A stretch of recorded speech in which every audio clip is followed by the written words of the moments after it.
Seguimos en esta tertulia de viernes 13 de diciembre de 2024. Estamos con Eleonora Aramata, Juan Grompone, Marcia Collazo y Alejandro Aval. Vamos a otro tema que tenemos para discutir con ustedes. Hoy viernes 13 de diciembre se celebrará en todo el país la 19ª edición de Museos en la Noche. En esta jornada, los museos abrirán sus puertas en horarios pocos habituales, con actividades gratuitas que comenzarán a las 19 horas y se extenderán hasta la medianoche. La actividad, organizada por la Dirección Nacional de Cultura del Ministerio de Educación y Cultura, es promocionada como una oportunidad para los museos de todo el país de acercarse más y a diferentes públicos. Aprovechando justamente esta celebración, les pregunto, a ver, ¿han evolucionado los museos para adaptarse a las nuevas formas de comunicación y a las nuevas costumbres de los públicos? ¿Qué valor tienen los museos en la actualidad en la generación de conocimiento y cultura?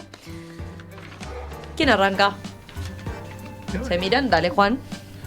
Bueno, yo me animo a repetir una cosa que lo he dicho varias veces. Yo creo que los museos han retrocedido desde tiempo atrás cuando les quitaron las posibilidades de manejar dinero. Todos los buenos museos tienen una tienda que vende objetos que vinculados a ese museo. Y en el Uruguay eso no se hace. Todos los buenos museos no cobran entrada, o en algunos casos, o tienen una tarifa voluntaria. En Uruguay la entrada es sistemáticamente libre, sin distinción. Pero con estas dos acciones, los museos pierden las dos legítimas fuentes de financiación. Hace unos años podían vender, cobrar, y algún burócrata le quitó esa potestad, vaya uno a saber por qué. Y hace años que protesto inútilmente. Los museos tienen que tener una tienda, tienen que poder cobrar entrada, porque es una fuente legítima de ingresos para mantener los museos. Para mantenerlos y actualizados. Y actualizados, claro. A ver. Además es maravilloso, ¿no? Imaginar, por ejemplo, ahí tienen ustedes el Solís. Yo cuántos objetos, en fin, imanes y cosas por el estilo he comprado, muchísimos. Es algo que uno se lleva de recuerdo. Pero me parece que lo importante es justamente pensar en la función actual de los museos. Y empiezo por la raíz etimológica que me dejó maravillada. Un museo es un lugar dedicado a las musas. Claro. Viene de Alejandría eso. De ahí viene. Entonces, y justamente por estos días estoy releyendo por milésima vez a Irene Vallejo, El universo en un junco. Y habla, no tanto de museos, pero de bibliotecas y habla de Alejandría. Pero un lugar dedicado a las musas es mucho más que lo que actualmente entendemos por museo. Es muy irónico. Primero porque las musas en realidad como que de alguna manera representan a todas las artes. Y la mayor parte de los museos no albergan a todas las artes, o también su función es muy diversa según de qué sea el museo. Entonces me parece que un museo de carruajes, por ejemplo, está muy bien, un museo de aparatos de radio está muy bien, pero me parece que cualquier museo, sea de lo que sea, debería expandir su función, hacerla un poco más abarcativa de artes en general. Ajá. Por ejemplo, bien. Un museo de carruajes, un museo de radios, creo que debería incluir alguna pintura relativa, o por lo menos parecida a. Mira, esto es una idea, pero yo la he pensado mucho porque a mí me encantan los museos. Debería incluir un fondo musical que tenga que ver con... ¿Por qué? Porque son lugares dedicados a las musas. Entonces, se ha replanteado muchísimo, ¿eh? Por ejemplo, en Inglaterra los mejores museos surgen a fines del siglo XVIII porque surgen de colecciones privadas, ¿no? Colecciones privadas que muchas veces se obtenían del saqueo de Egipto, o del hurto, exactamente. Pero privadas, porque inclusive se llevaban frisos del Partenón para una villa, para todos. Gracias a lo cual se conservaron los frisos. Bueno, gracias puede a ser. lo cual se conservaron. Bueno, puede ser, pero eso no significa el hurto a perpetuidad. Entonces, ¿qué hicieron? En determinado momento empezaron a abrirlos al público. Y ahí surge una de las tantas ideas del museo que hoy está un poco como en debate, Entonces, por ejemplo, yo te voy a leer, porque hay un Consejo Internacional de Museos, que fue creado en 1946 en Estados Unidos, y dice que da una definición de museo. Dice, es una institución sin ánimo de lucro, permanente y al servicio de la sociedad. Ahí tenés, ¿viste? Ahí Sin ánimo está de la lucro. justificación, la respuesta para Juan. Pero podés Pero no es cobrar. lucro, es vender bueno, materiales. Está bien. Podés, exacto, podés cobrar una entrada y podés vender objetos sin necesidad de tener ánimo de lucro. Permanente y al servicio de la sociedad, que investiga, colecciona, conserva. Esta definición ha sido muy criticada, es una definición de 2022, quiero decirles, porque también hay museos que no son permanentes, o de repente está bueno que sean itinerantes. Hay museos que, bueno, al servicio de la sociedad, pero ¿qué se debe entender por servicio de la sociedad? Entonces, bueno, que deben fomentar cosas como la diversidad, la sostenibilidad, pero sobre todo deben fomentar la participación de la comunidad. Por lo menos en algún sentido, por lo menos en el sentido de experiencias. Yo, por ejemplo, el último museo que visité fue el Guggenheim de Bilbao, y ahora 2 meses de esto, Que ¿no? nos trajiste una postal. Que les traje una postal, porque es la verdad que es una maravilla. Y ahí tenés experiencias para todo el público. Te meten en una caja maravillosa, una caja de magia, que podemos entrar de a 4 personas, me acuerdo. Y es impresionante porque parece que se abre el piso a tus pies y estás flotando en Espejos, luces. En espejos, luces, globos. Es una maravilla. Pero lo lindo es que participa la gente.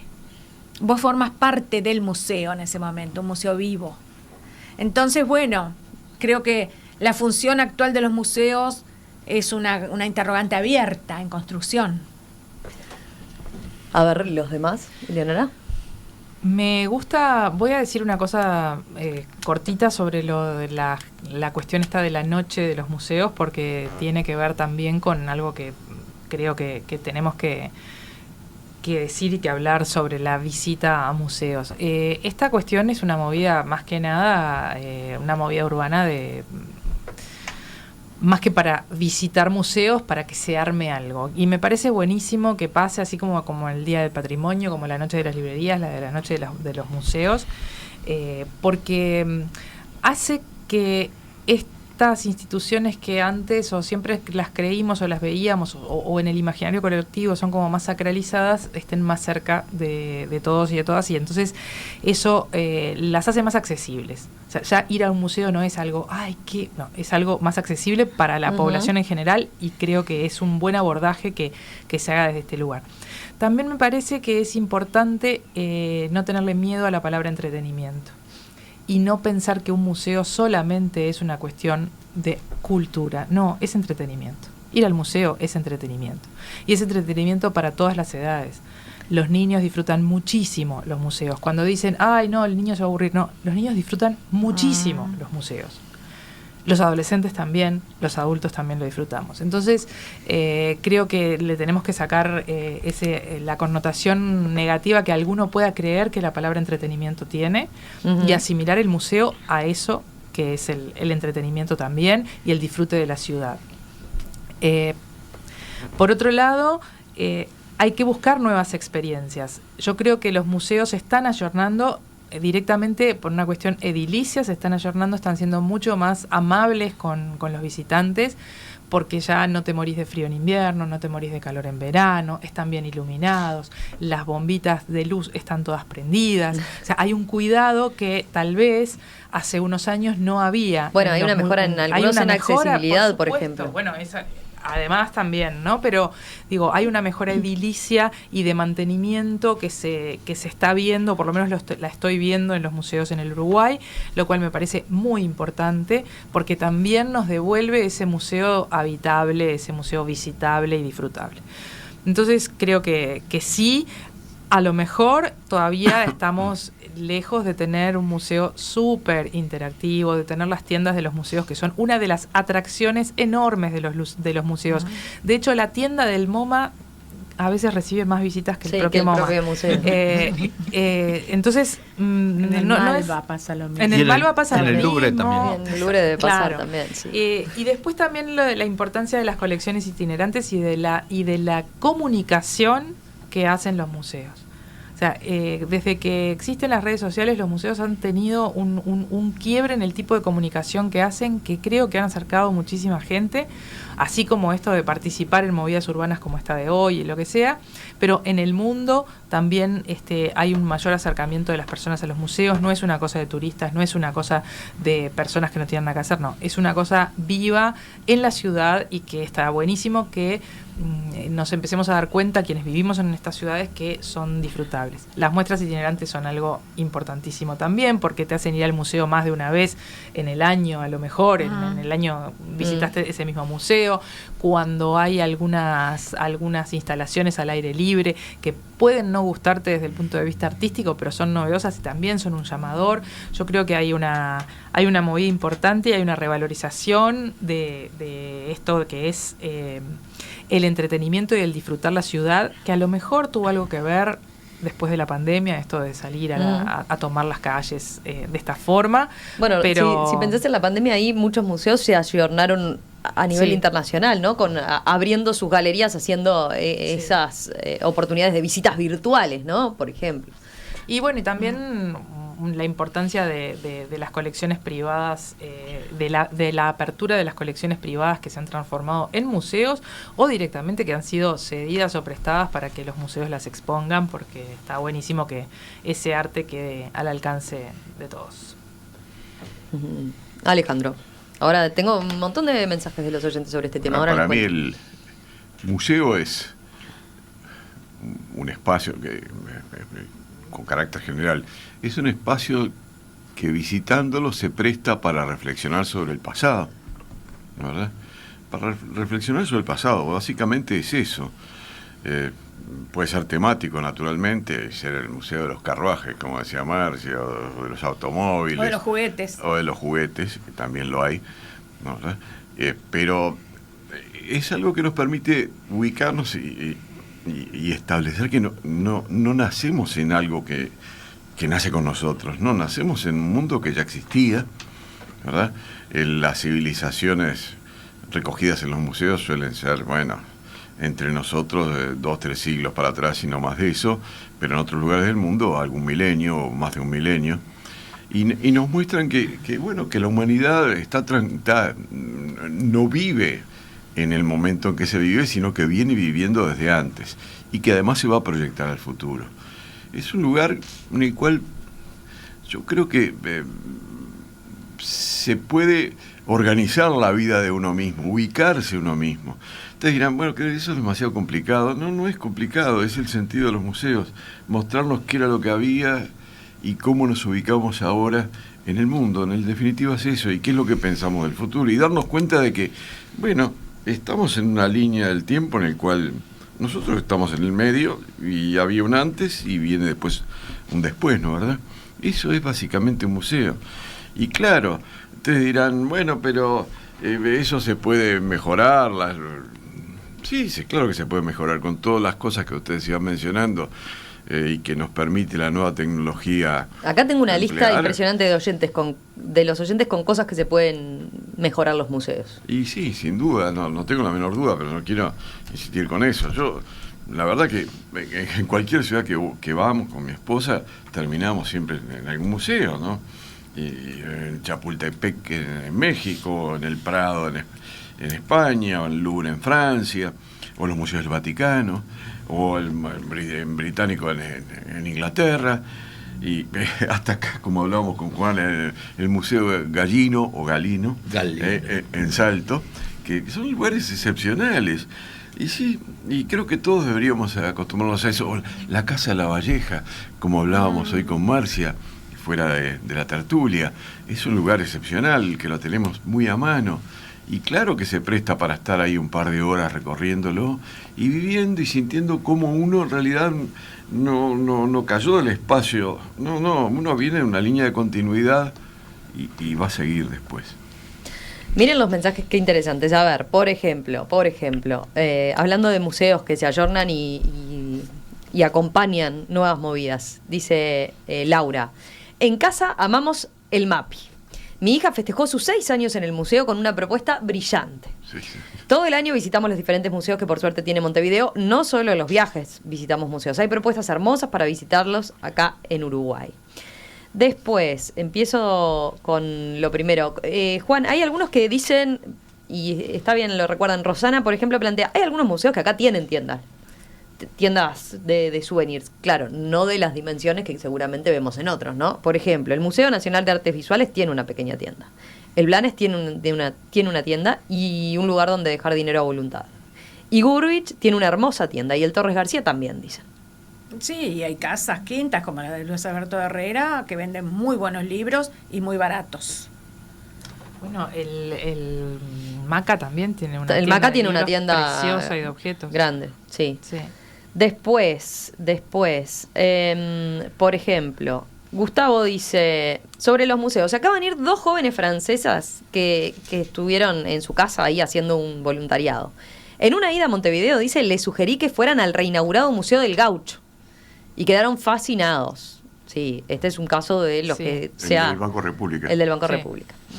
Después, Tavo dice, Uruguay tuvo una tecnicatura de museología. ¿Están trabajando todos los egresados en museo hoy? Y contesta, no. Después, ¿qué más? Armando dice, hay museos vivos y museos muertos. El Museo del Fútbol, que no abre los fines de semana, es un ejemplo de museo estático, de museo muerto. ¿El del estadio? El del estadio.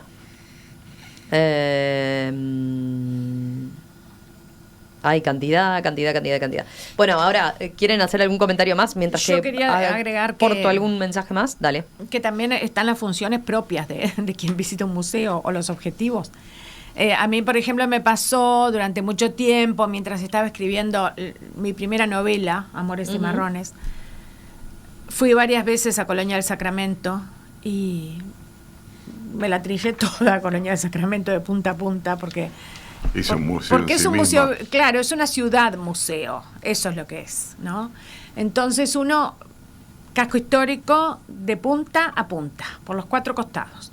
Murallas, que es lo único que nos va quedando de nuestro pasado de fortalezas, y las casas más antiguas, que eran simples ranchos, ¿no? Y las calles empedradas, que conservan los vestigios coloniales de la época portuguesa. Y las casas también, algunas. Y casas venerablemente antiguas, hechas con una técnica arquitectónica fascinante, ¿no? Porque combinaban los travesaños de madera con el ensamblaje de piedra seca, digamos. Que bueno, se sigue viendo, ¿no? Uno va y lo mira y transita por esas habitaciones. Entonces, bueno, yo fui muchísimas veces y nunca me cansaba, nunca era bastante. Porque claro, lo que yo buscaba era otra cosa. Buscaba que me hablaran de alguna manera todas esas cosas. Consustanciarme con aquellos momentos, con aquellos tiempos, con aquella atmósfera. Entonces, eso también, cuando uno busca eso, te atrapa el pasado. Y son lindos esos museos donde se muestra la forma de vida en otros tiempos. Ese tipo de museo a mí me gusta es mucho. Es lo que decíamos de la Casa de la Valleja acá en Montevideo, por ejemplo, porque la Casa de la Valleja muestra cómo era la vida, y el Museo Galino de Salto, el Museo Galino de Salto es fantástico, porque uno entra en una casa de hace 100 años. Y se siente viviendo en una casa hace 100 años. Bueno, vos sabés que hay esto es más viejo todavía, Mérida, España, que es patrimonio cultural de la humanidad, porque es donde el lugar fuera de Roma donde se conserva el conjunto romano completo, teatro, anfiteatro, puente, acueducto, todos los conjuntos, todo el conjunto de obras que surge en el Imperio Romano en Mérida está completo, y hay una villa romana, ¿no? Entonces están los restos de la villa y además está dibujado en el piso todo lo que falta, ¿no? Y es genial porque vos ahí de nuevo veías esos modos de vida, aunque no es inmobiliario y demás, pero los baños, las cocinas y la forma de organización de la vida cotidiana de los habitantes de esas ciudades hace ahí sí 2 milenios o más. Voy con más mensajes de la audiencia. Alberico dice una cosa que deberían incorporar los museos, por ejemplo, códigos QR en cada pieza, en cada metro, en cada sala. Bueno. ¿No? Y eso no es tan complicado. No. Después, a ver dónde está. También eso hace que andes con el celular en mano, ¿no? En la mano. Sí, y eso es fatal. Porque eso te corta absolutamente la posibilidad de reflexionar en lo que querés reflexionar. Sí, te empezás a distraer, aparte que te Bueno, aparecen los mensajes a ver cruzados, si, ¿no? mira, acá Francisco dice, los museos en el Uruguay deberían tener guías. Es una forma de generar trabajo y maximizar el aprovechamiento de las visitas. Y ahí sí no tendrías el problema de andar con el celular, ¿no? Pero sí alguien que te fuera contando un poco más, ¿no? De lo Sí, que ves y que te enriqueciera, digamos, la experiencia explicándote algo más de lo que tenés. Y hay Acá paseos en Uruguay. específicos, ¿no? Con guías, pero en todo caso, pero no museo como con guías fijos, no recuerdo con acá guías en Uruguay. fijos. Después, ¿hay algún ejemplo? A ver, porque también, mira, Palacio acá. Salvo. El Teatro Pero Escayola, pero son que tiene particulares. 2 museos a ambos lados, le pusieron una tienda del museo y de los museos. Y lo vi muy bien, dice. Lo que veo es que no es barato, aún así compro porque entiendo que ayuda al mantenimiento. Dice Marta de Tacuarembó, que lo recomienda justamente en este momento que estamos, dice, en la semana del tango en Tacuarembó. Va a haber que ir. Con estas experiencias tan lindas y tan interesante la movida que se está generando allí en esta semana en particular. Hay quien apunta, bueno, también la mezcla en los nuevos centros culturales, como algo más integrado, o que dentro de los centros culturales los museos forman parte de algo más amplio. Por ejemplo, dice el de Kirchner en Argentina, ahora renombrado, el Centro Cultural Kirchner. ¿Qué más? Hay varios ejemplos, ¿eh? El Museo de los Carruajes, ya los citan, pero por lo visto hay cosas para mejorarles, hay cosas todavía para seguir. Alejandro me mira así como diciendo, hay mucho. Hay muchas. Hay mucho. Otro día hacemos eso, lo de los museos, cuando vamos al exterior, la diferencia cuando viajamos, ¿no? O la actitud que uno tiene a veces para visitar un museo cuando va al exterior, que puede variar, ¿no? Hoy decíamos, hay gente que dice al revés, ¿no? Estoy de viaje, no me meto en un museo ni loco, ¿no? Pero lo que pasa es que tenés Hay que, museos emblemáticos que uno tiene saber que salir. cómo visitar el museo. Lo primero que tenés que hacer es hacer una preselección de lo que vas a mirar. Porque claro, si no puede convertirse en una pesadilla. Ahora, si no haces esa preselección y no vas a ver 3 o 4 obras maestras, realmente me parece que te estás perdiendo mucho. Vos decís, si solo haces una selección tenés demasiado que- acotada. No, tenés que ir al Obra. museo aunque sea para ver la serie negra de Goya en el Prado, no sé. Pero aunque sea para eso. Pero tenés que ir.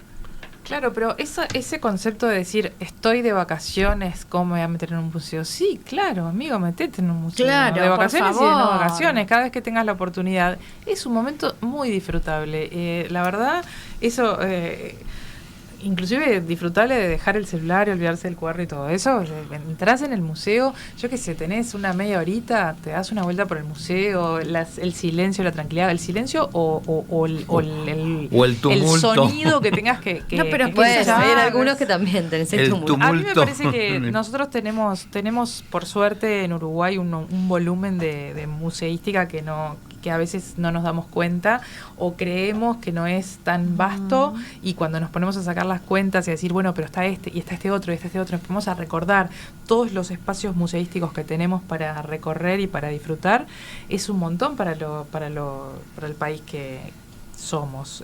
Ojalá se disfrute cada vez más y se saque esa sacralidad que de repente tiene la palabra, ay, voy a ir al museo.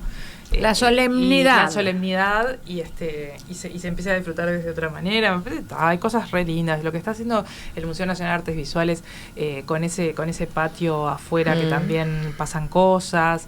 Cuando se han restaurado obras a los ojos del público en el Blanes, por ejemplo. Hay un montón de cosas lindas. Lo que pasó este año con los 150 años del nacimiento de Torres García, que además de las muestras que hubo en el museo, se proyectó una película, hubo una muestra a cielo abierto también.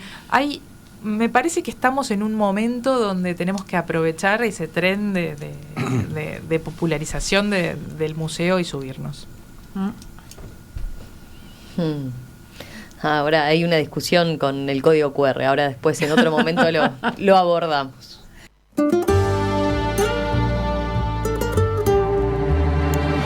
¿Te acordás? Bueno, acá teníamos reclamos de que vuelvan los telegramas y con Juan decíamos que vuelva, para que llegara con tiempo a los telegramas, ¿qué hay que hacer? Que vuelva el relojito. Así no se extienden Pero, ojo, debo decir, en el primer tema al principio venían como tranquilos y se entusiasmaron y se hizo largo. Pero vamos a dar lugar al telegrama de Alejandro Aval. A ver. El fin de semana pasado tuvimos la oportunidad de estar con un hombre excepcional, un sacerdote excepcional. No es el único que hay en Uruguay, por suerte, pero sí es excepcional, que es Gonzalo Emilius. Gonzalo Emilius, que fue secretario del Papa durante 10 años, fue el primer director del Liceo Jubilar, y ahora, Sturla de alguna manera lo reclamó y está como párroco en la iglesia de Lourdes. Y realmente, aparte de su valor como persona y como sacerdote, que son excepcionales, un dato muy interesante para Romina y para Emiliano. Emiliano además lo conoce y Alessandra, la esposa, creo que tiene una buena relación de amistad con Emilios. El dato interesante es que el otro día Gonzalo me dice, ¿sabes una cosa? Dice, en cuanto puedo, oigo la tertulia los viernes. Qué bueno, así que le mandamos un gran saludo. Al párroco de mi barrio, además. Sí. De la iglesia de mi barrio. Sí. Un saludo entonces para Gonzalo, que lo vamos a visitar todos los 11. Porque el 11 es el Día de la Virgen de Lourdes. El 11 de febrero es el día de la Virgen de Lourdes, pero en la iglesia de Lourdes todos los 11 hay una movida especial, así que... Mira.